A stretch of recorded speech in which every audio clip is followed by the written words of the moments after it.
a beneficio de nuestros oyentes, la película de ahora, sobre todo a beneficio de los oyentes que no pudieron vivir en carne propia, por ejemplo, esas experiencias previas. Si tú hicieras un inventario de esas resacas, ¿no?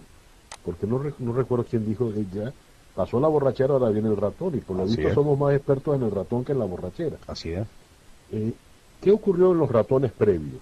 De manera tal de que ese oyente que no vivió lo previo pueda más o menos atenerse, o dada la experiencia, ¿se repetirá la película al calco o Mira, será peor? mira, una de las características que se vivieron en el pasado es que el bolívar tendía a ser una moneda que se sobrevaluaba, particularmente en los periodos de bonanza petrolera, porque entraban muchos dólares al país y por lo tanto se tendía a abaratar lo que abundaba, el dólar.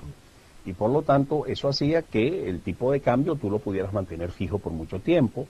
Inclusive cuando había controles de cambio también se establecían tipos de cambio fijo, pero la inflación interna era sustancialmente mayor, en muchos casos creciente y sustancialmente mayor que la inflación que padecían los principales socios comerciales. Entonces, cuando tú tienes un tipo de cambio fijo, ¿verdad? La cantidad de bolívares que tú tienes que dar para obtener un dólar es fija durante un tiempo prolongado, pero durante ese lapso tus precios internos aumentan mucho más intensamente que afuera. Eso no significa otra cosa, sino que tú con esos bolívares que tienes que dar para obtener ese dólar, tú compras cada vez menos en Venezuela en comparación a lo que compra ese dólar en el resto del mundo. Y por lo tanto, eso no es otra cosa que la apreciación real de la moneda, del bolívar, que lleva a unas situaciones de sobrevaluación de la moneda. Eso que vivimos en el pasado lo hemos vivido esta vez, pero yo diría casi como dicen los españoles, corregido y aumentado. Porque el control de cambios que tenemos desde el año 2003 se ha caracterizado también por la fijación del tipo de cambio oficial.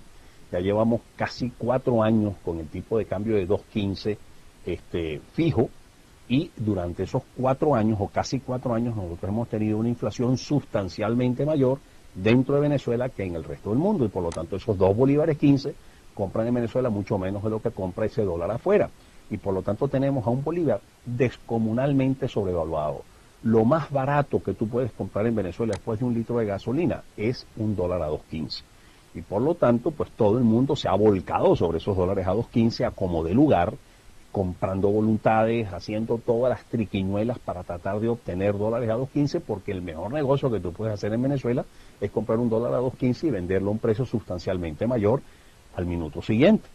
Y eso es precisamente, ese tipo de distorsión es lo que lleva a que cuando entonces ya tú no cuentas con esa enorme cantidad o el ingreso descomunal de dólares, entonces obviamente las expectativas cambiarias se deterioran tremendamente, porque todo el mundo llega al convencimiento, viene una devaluación, esto es insostenible, este tipo de cambio no se va a poder sostener, van a escasear los dólares y por lo tanto se va a encarecer notablemente el dólar, y entonces eso hace que la gente redoble su esfuerzo por obtener dólares artificialmente baratos antes de que esto se encarezca.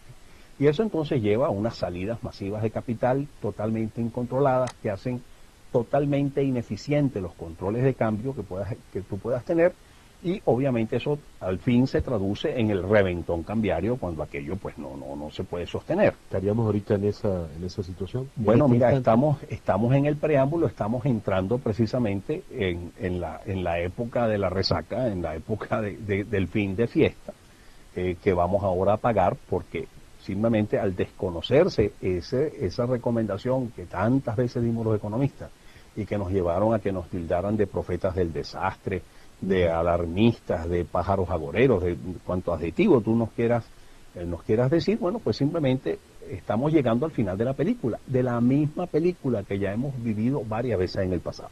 Sin embargo, esta vez también se repitió la misma historia de que no, esta vez los precios del petróleo sí no van a bajar. Recuerdo vívidamente frases dichas por el presidente de la República de que será en el año 3000 cuando los precios del petróleo comiencen a Claro, bajar, porque además había el petróleo a 200. había una distorsión política en esto, y es que acuérdate que para el discurso político del presidente, esos precios estaban altos, era gracias a él, porque todas sus gestiones, aquellas conferencias de López, en fin, puso el norte y pareciera, o al menos así trató de venderlo el discurso oficial, de que la gestión del gobierno venezolano era lo que había ayudado pues a subir los precios. Entonces era como reconocer una derrota política. Yo quisiera poner el problema, Pedro, en términos absolutamente pequeños. Si a mí me reducen el ingreso, yo tengo que recortar gastos, ¿verdad? Entonces en casa, en la familia, decimos, bueno muchachos, no vamos a ir al cine, las vacaciones van a ser, como se decía antes, en punto fijo, es decir, no vamos a salir de casa, vamos a alquilar películas para ver aquí, vamos a reducir también la compra de chucherías, en fin, vamos a tomar una serie de previsiones. Utilizando ese ejemplo, disculpa pueril, pues, el jefe de la casa tiene ahora mucho menos dinero. ¿Cuál es el criterio? ¿De qué manera puede él ahora decir, no vamos a ir al cine, no vamos?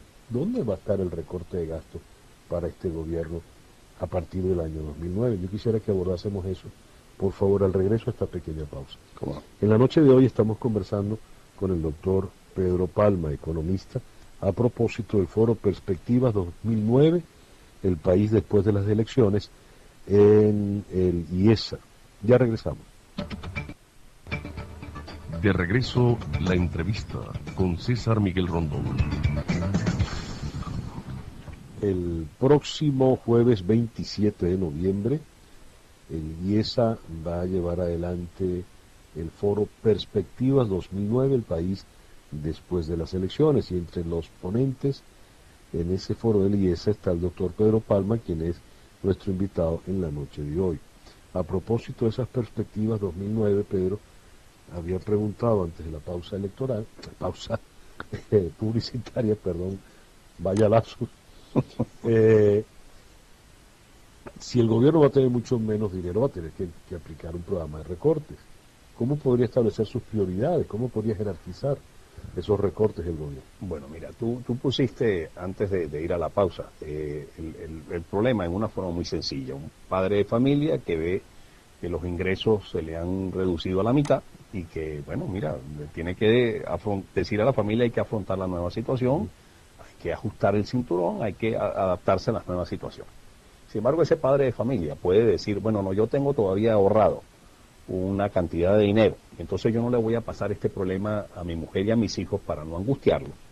Y todo va a seguir igual, como si nada estuviera pasando, y que siga el mismo ritmo de vida y el mismo ritmo de gasto y los viajes y que como si nada estuviera pasando. Bueno, mira, tú vas a vivir entonces, tú vas a agotar tus ahorros, y cuando se te agoten tus ahorros, entonces te va a quedar la opción de decir, bueno, me endeudo, para entonces seguir con el mismo proceso sin mayores inconvenientes, porque a lo mejor dentro de poco tiempo va a volver las cosas a su nivel. Bueno, exactamente eso es en lo que está, o lo que va a tener que afrontar la familia venezolana en el futuro inmediato.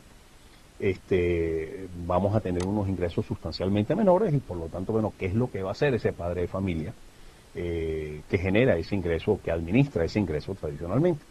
Bueno, lo que debería hacer, la sensatez es decir, bueno, miren señores, hay que ajustarse, hay que adaptarse a la nueva situación, no podemos seguir en este gasto, pero aparentemente lo que se está diciendo, no, nosotros estamos blindados a la nueva caída de precios, esto es una cuestión que no nos va a afectar, hay ahorros en una cantidad suficiente. ¿Cuánto ahorro tiene esa familia venezolana o ese padre de familia para hacer que sus hijos, los miembros de la familia no sufran?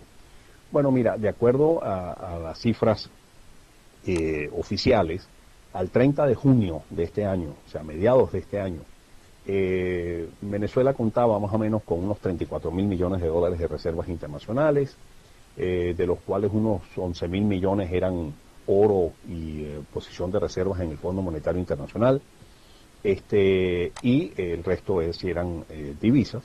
Y después tenía aproximadamente unos 16 mil millones de dólares en fideicomisos de Fonden y de Bandes depositados en bancos del exterior, también dólares con que se contaban.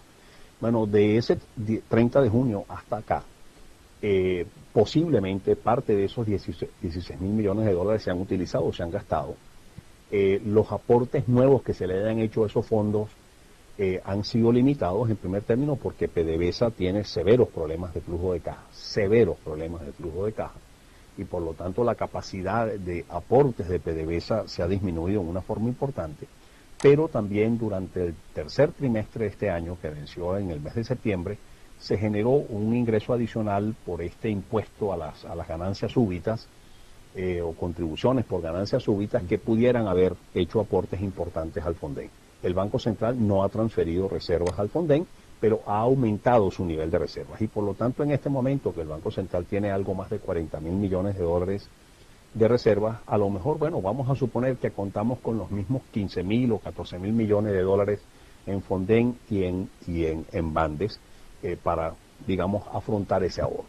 Bueno, mira, yo creo que sería altamente irresponsable decir, no, ahora vamos a gastar todo ese escaso, digamos, ahorro que tenemos para que nada suceda.